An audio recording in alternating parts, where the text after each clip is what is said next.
बुझला सफा बकलो सिजिया मारेला सखी रे बड़ी चोट हमारा के बुझला सखी रे बकलो धोइए के पाजा में सटक जलाऊ ऊपर से धोई के लटक जलाऊ पावर दिखावे हम की पोल्हावे दूध पर गोइया लेखा ई हमारा सोया के कंडेंसर बसलेंसर लेखा ई हमारा सोया के कंडेंसर बसलेंसर लेखा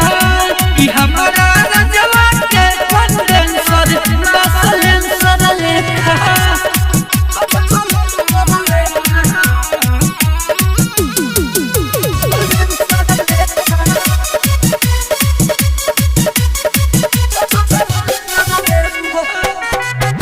जब से करा के उता लाइल बगावना रोज रोज जमा सता सखी ओढ़ना बिछावना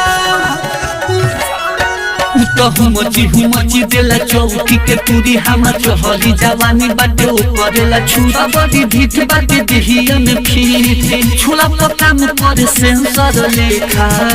कि हमारा सोया के कंडेंसर बसलेंसर लेखा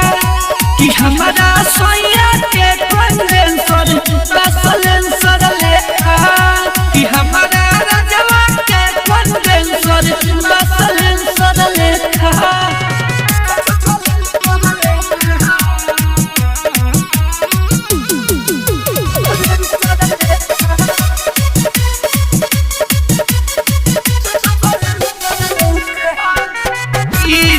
जब छोड़ा ले सखी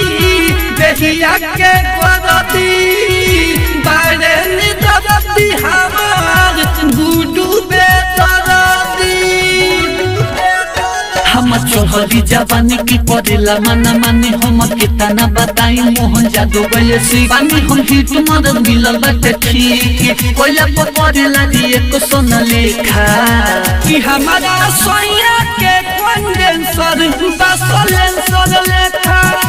कि हमारा सोया के कंडेंसर बसलेंसर लेखा कि हमारा रजवा के कंडेंसर बसलेंसर लेखा मारू धई के रे जीएस रिकॉर्डिंग स्टूडियो बेतिया।